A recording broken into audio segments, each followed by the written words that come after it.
OGaccountability.com. Mike, when it does come to faith and to belief, well, we were talking to, if people don't know what they really believe, not what their pastor says. Yeah. You know, I heard it said like this. The best pastor in the world is you in your home. Mm-hmm. I agree with that. And if you're going for and hearing 35 minutes, somebody talk for 35, 40 minutes a week, you don't know jack squat. Yep. You're hearing talking points. You're hearing a sermon that is supposed to push you to dive into your faith. Right. And was talking with a gentleman earlier, and we started talking about some things, and I brought up some things, and he looked at me like, "What are you talking about?" And I said, "Well, just start in Genesis and Exodus, Leviticus." I said, "But go ahead and jump forward the New Testament and how they tie together." And he did immediately. I'm talking about right Mark, then. Luke, and John. And he starts looking. He's like, "I've never heard this stuff before in my life." So this been 3 weeks ago. He's just been reading, and things like that don't change the foundational doctrine of the gospel. Right. It's just to help your faith grow. But anyways, he's like, "I've never been taught this stuff, and it's in the Bible." Mm-hmm. And I went to seminary. Really? And he's like, "I had no clue any of this stuff was in there." And I made a reference that there was going to be statutes and ordinances forever. And that's why it was so important when Christ came and he was crucified on Passover, put in the ground on unleavened bread, resurrected on first fruits. And we were talking about it because it was Easter. And I just made the comment, I said, I love that people celebrate the resurrection of Jesus Christ, even if it wasn't on Easter. And he just looked at me like I was a blasphemous piece of trash. Yeah, I wanted to get into that, man, because,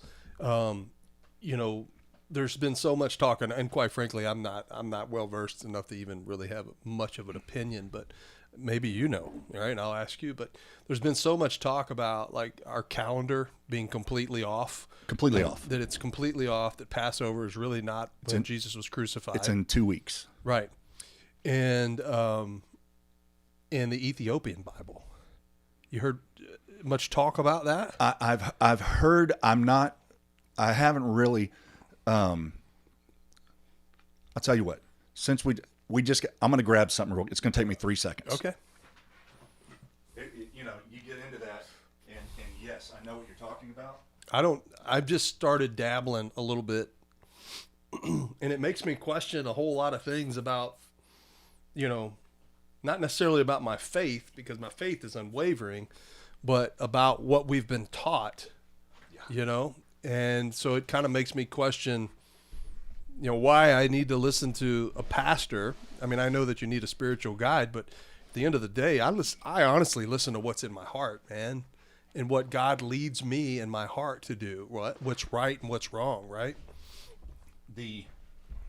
So this is the original translation.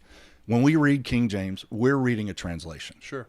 There's definite accuracy there, but sometimes there's certain words that they just use to best fit the English translation, where it can really cloud the meaning of certain things. Like, man, we're really about to get into this. When it comes time to like festivals and things like that, and people hear about the Jewish festivals, no, they weren't Jewish festivals.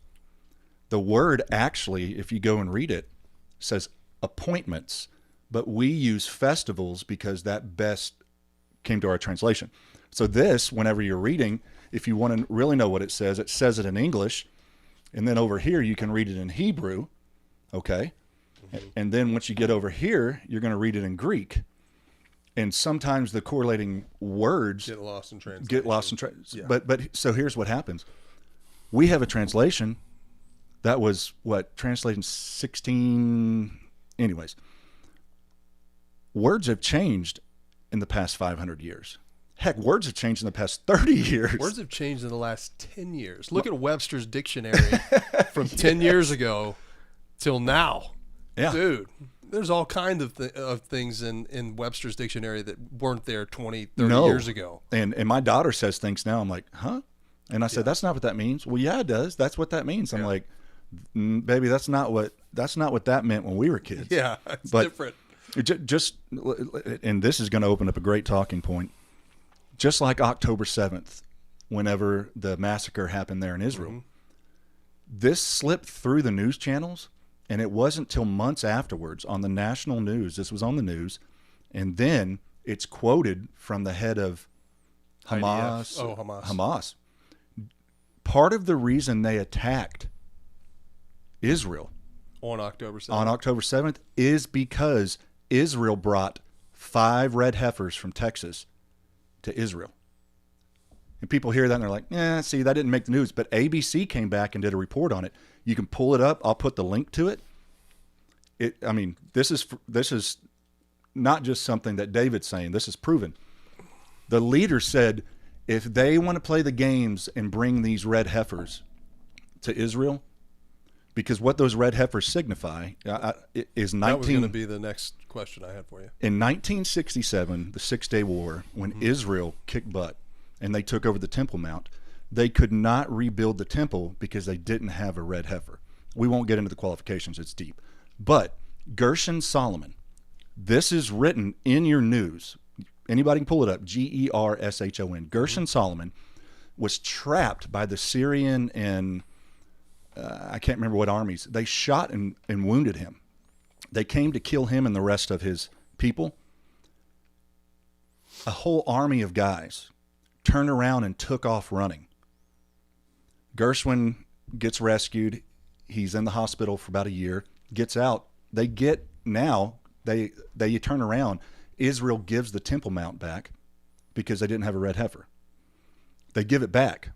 So every year after that, Gershon Solomon goes out until I think he died in 2014. Mm-hmm. He would set a cornerstone, a sign to them like, we're coming back. We're coming back. Yeah. So the reason they handed it back is they didn't have that red heifer. When they interviewed these soldiers, this is what the soldiers said. It is documented, written by many news networks. The Jew we will try to annihilate and we will try to fight. God we will not fight. And these soldiers come, whether you want to believe it or not, draw their guns, about to kill him. They already shot him. Mm-hmm. And they saw, they're saying, a legion of angels. And they took off running and fled and didn't kill him. So the reason they got so pissed off is because Israel's like, hey, we got some red heifers. So to the Muslims, to those people that are like, oh yeah, you want to do this? Okay.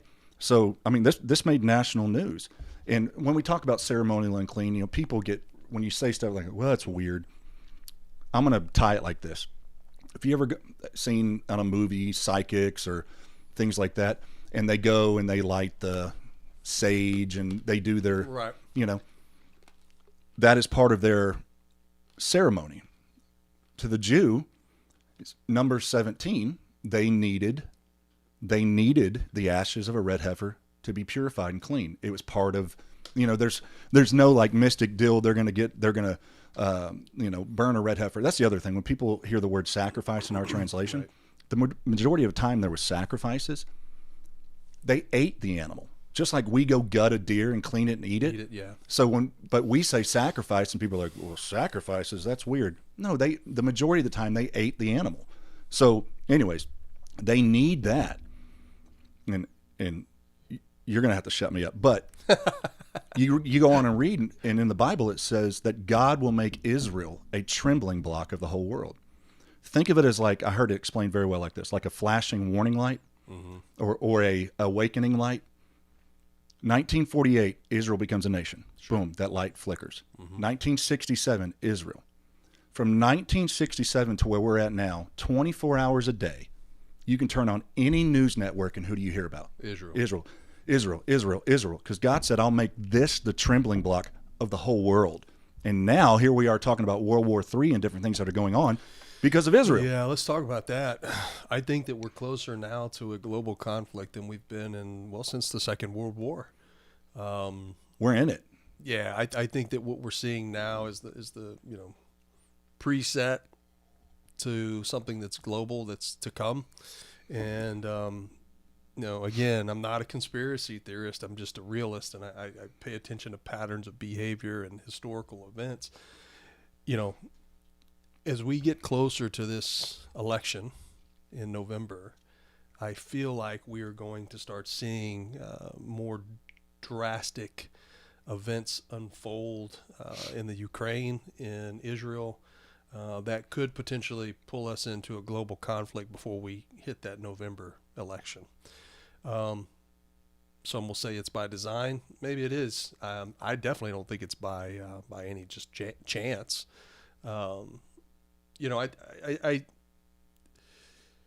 I've gotten to where I just don't trust, not necessarily our government, but our political parties. Is that to special interest, or do you think there's a little more behind the scenes? No, I think it's to both. I think there's more behind the scenes, and I think that to special interest as well. There are, I believe, factions within the United States, not even necessarily within the United States government, but there are factions that work in this country or in this world that like to dictate certain responses, right? And we can get into the Ukraine if you want to do that, but me personally, I personally don't think that we need to be spending any more money in the Ukraine. It's not our fight. It's not our war. You want to talk about historical events? Let's go back to, Reagan and Gorbachev. Yeah. I'm not defending Russia by any means, but one of the promises that we made to the Russian government at the time is that we would not move NATO 1 inch west. That didn't happen. Right. And so, there has to be some recognition that we don't uphold our word within within the world, that we just do what we want to do. And then we expect people to respect us. How do you respect someone who breaks their word? I mean, you're a Texan, I'm a Texan. A handshake to me is as good as a written contract. 100%. You tell me that you're going to do something, I expect that you do it. The words of Joe Morris, 100%. Yeah. And so, like I said, I'm not defending Russia by any means. But we've broken that treaty or that agreement that we had with Russia, that we wouldn't move NATO 1 inch, to the east, I guess I should say, towards them. And now we have Anthony Blinken, our CIA director, just last week announcing that we're going to make Ukraine a NATO country. Are you fucking kidding me? Get ready for a fight. Yeah. Get ready for a fight. Are you kidding me? This is what we're going to do. We're telling the world that you cannot trust the United States. It goes back to that. We don't honor our word. It goes back to that joking movie that came out. I haven't seen the whole thing, like 2020 Team America World Police. Yeah. We just do whatever we want. Yeah. We think, that's the problem, man. But is it because we send the money that we think we can do whatever we want? I don't know. I don't want another taxpayer dollar being spent on the Ukraine. It's not our fight. We're spending billions of dollars in the Ukraine to fight a war that's not ours, when we have Americans right here in the United States that can barely pay the bills. We have homeless veterans that can barely, or that can barely even get in to see the VA. We have, rising cost of homes. We have inflated gas prices. Everything, the groceries have gone up, but yet we're sending billions of taxpayer dollars to the fucking Ukraine. Where are we at now? Because we $117 billion? $117 billion we've sent to the Ukraine. Taxpayer dollars. It goes even deeper, though. This government is fucking running amok. And somebody has to keep them in check. And the only people that can keep them in check is the people.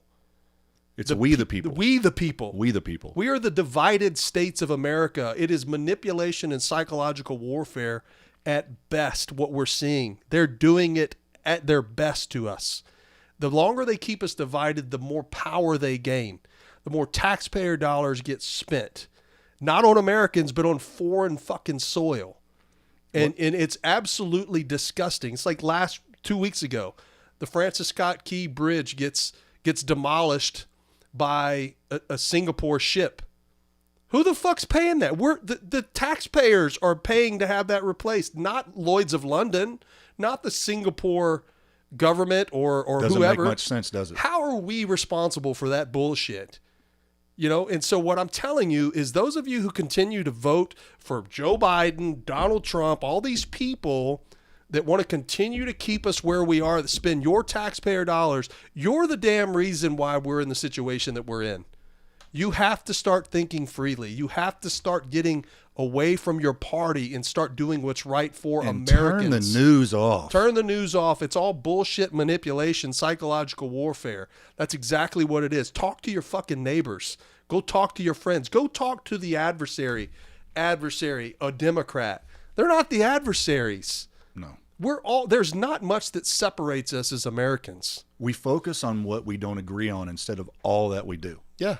And it creates a climate that we just think we're in divide. Think about our kids and our kids' kids if this crap keeps continuing. They have no future. They will have no future unless we just continue to keep printing money, you know? Or just go to college and people are like, oh, college debt forgiveness. It's debt forgiveness. That's not debt forgiveness. I'm We're paying for it. that. Yeah. You know, it's disgusting.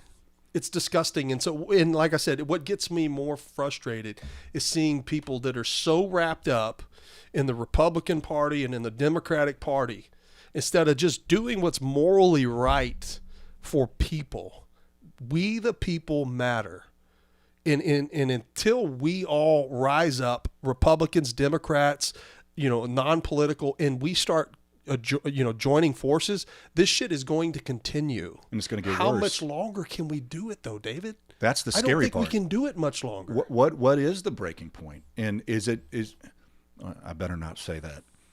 I've had several deleted videos off platforms for things I said, so I just quit using those platforms. But I'm not going to say. I'll tell you off camera. But at what point does the backbone, and I'm just going to say men, I can't speak for women, I've never been one, and I'll never be one. You can't be one. What? We're going to have that conversation, too. Yes. So, shit. Yeah. You'd be an ugly woman. I'd be an ugly woman. You're a good-looking man. I'm a good-looking man. Yeah. But 2 week Dave. not anymore, man. I fell away from that. Okay. I was about 2-year Dave, and now I'm just Dave. At what point are men going to get a backbone? And so my brother was just in D.C. Mm-hmm. He said, David, you can go to these people's offices. Mm-hmm. You can go knock on the door. You can go in and go talk to them if they're in there and they don't have something going on. If. But good luck. They're there. At what point, let's take the thought that just popped into people's mind. I believe in order. I don't believe in insurrection. I don't either. But at what point do we finally stand up and say, no, this isn't going to happen anymore? We saw what happened in, was it Turkey? Where was it at? Where they just overthrew the government? Mm-hmm. To where people finally said, no, forget this. We're done.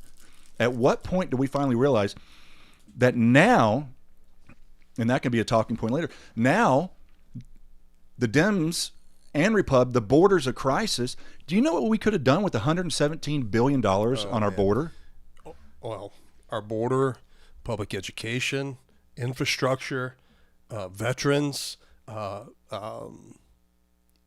pay increases for teachers. By the way, I saw that clip. Yes, teachers are the most underrated resource in America. Absolutely.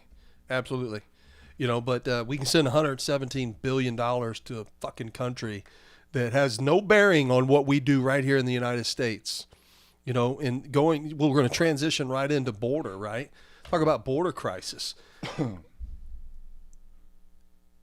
If what's going on right now had occurred, I would even say in the 60s, where we have this massive invasion of immigrants to the United States.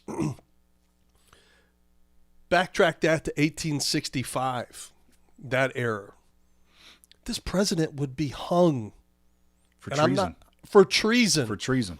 I'm not saying the president should be hung, so former coworkers don't take it that way. But what I'm saying is that This is an invasion of the United States of America. I've been to 33 countries in 3 war zones. Not one time could I ever have walked into another sovereign nation Ever. unimpeded.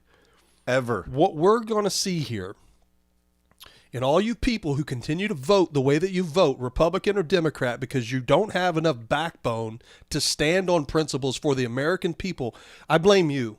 In, I don't know, 5, 10, 15, 20 years, we are going to see what is going to happen based upon the last 3 to 4 years of bad immigration policy, where we just allow anybody into the United States unimpeded, right? These things don't happen in a matter of months or even a couple years. Al-Qaeda planned 9/11 for 20 years. They're more patient than us. Our adversaries are more patient than us. Vladimir Putin decided to invade the Ukraine when America was vulnerable. Vladimir Putin decided to take over Crimea when America was vulnerable, right? And because we don't hold our values and our word, we failed on a promise that we made to the Russian people and to the Russian government that we would not move NATO 1 inch east towards them, right? These attacks that are going to be coming to the United States, we won't see them immediately. These people will infiltrate our communities. They will infiltrate our schools, our churches. And in 20 years, they're 2 generations, 3 generations deep. That's right. So they have built upon generations of hate towards this country, and we've allowed it. We, the people, don't stand together and unite anymore. And those that you do unite end up dead. What do you mean by that, Mike? JFK, known uniter. RFK Jr., known uniter. There's a reason why RFK Jr. is not getting Secret Service protection. I believe that he would be a uniter of this country. The problem is that the people don't have enough courage to vote for someone like him, right? Because they're too loyal to a party who just takes from them and doesn't give, right? Medgar Evers, dead, uniter, stood for moral compass and principles and values. Martin Luther King, dead. Malcolm X, and people go, Malcolm X, God, he was so radical. Yeah, he was. He stood on his principles and his Martin values, Luther but King. at the end of the day, Malcolm X saw the hate that was being preached to him and had an about face and did the right thing and wanted to do the right thing. And when he started walking and marching with Martin Luther King Jr. and uniting blacks and white people, dead. So what I'm telling you is that we have a problem with people falling hook, line, and sinker for the narrative that our government gives them. I am not anti-government. I love my country. I want to see us succeed. I want us to be able to uphold the values of life, liberty, in the pursuit of happiness for we the people, all of us. People ask me all the time, Mike, will you run as a Democrat or Republican? Hell, I don't even know.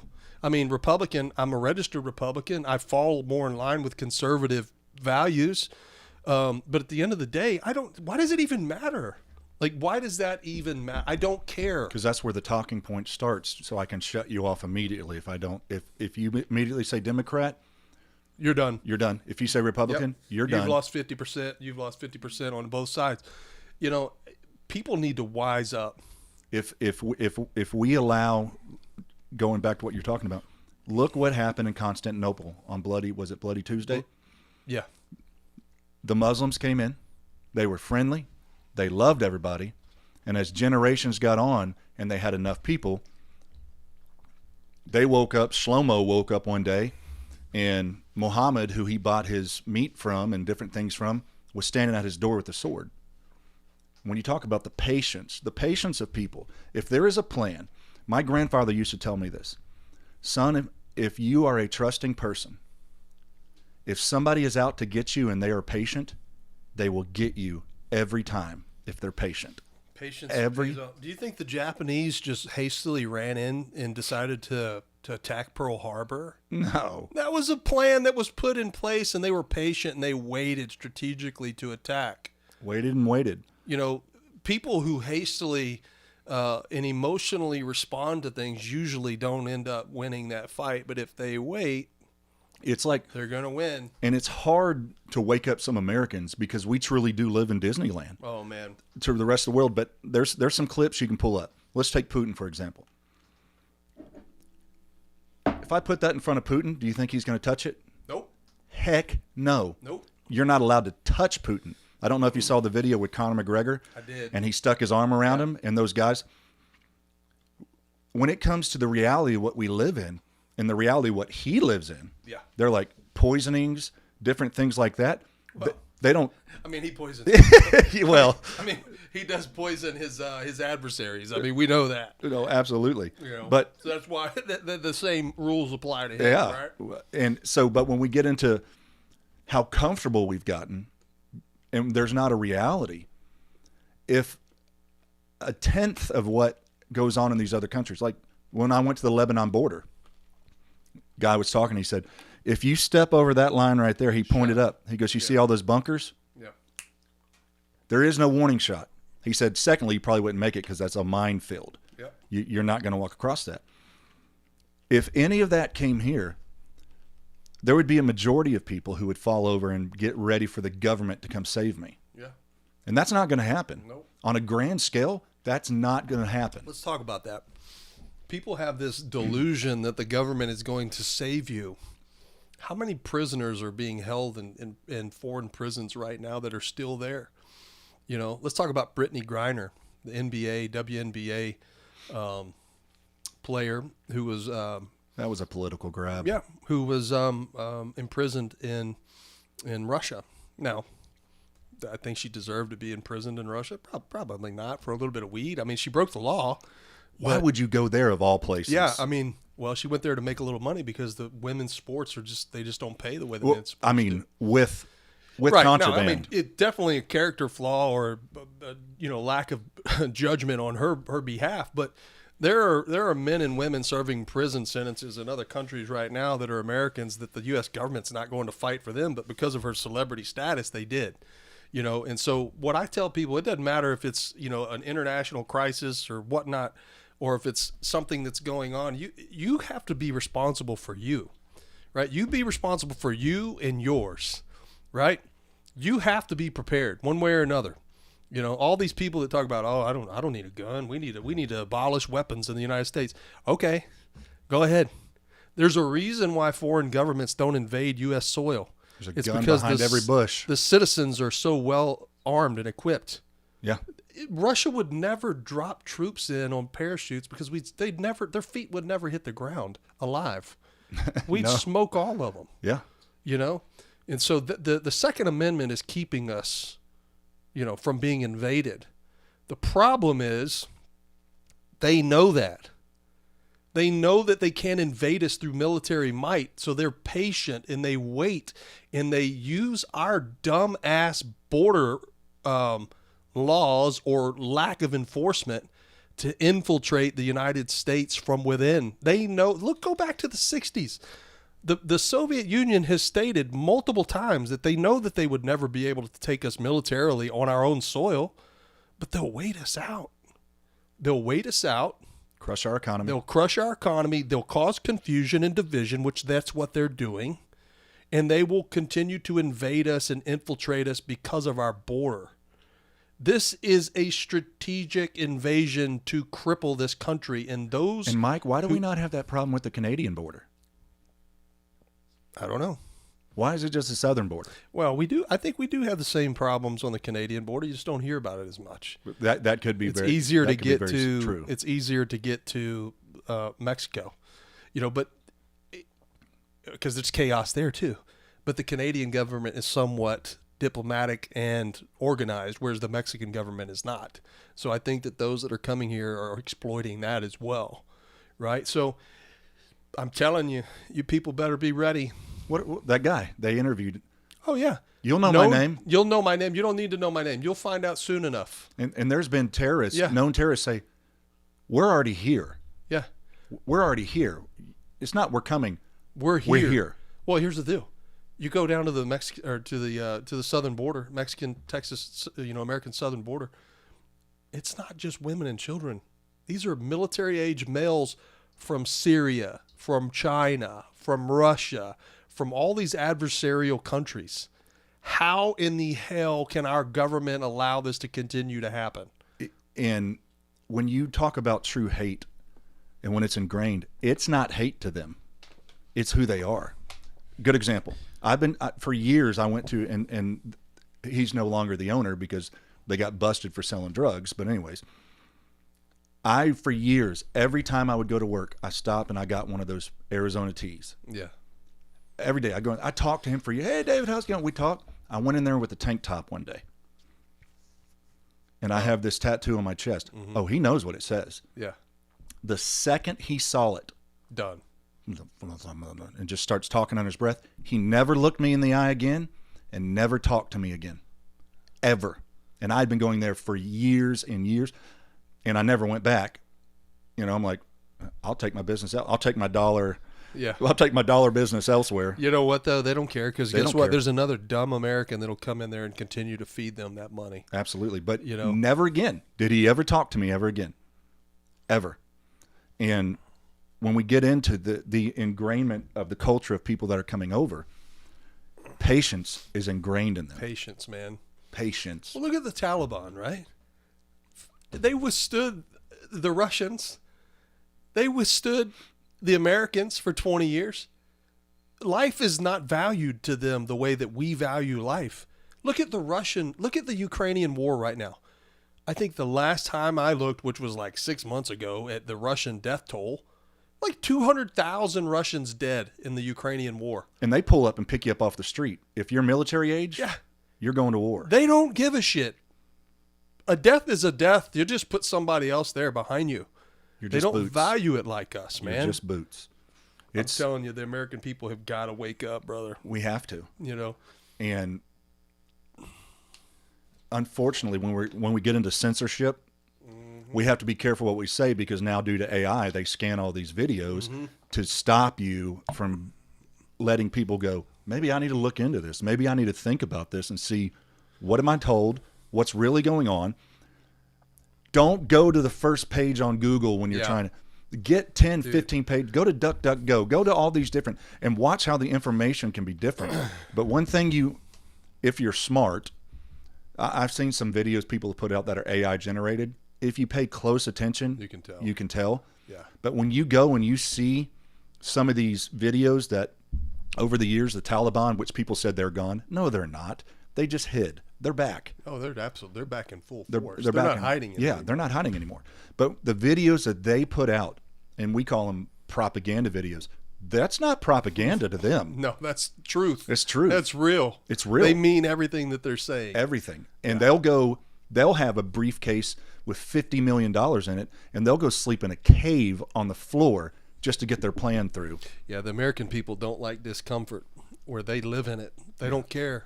Let's come back to that. Yeah. I like that.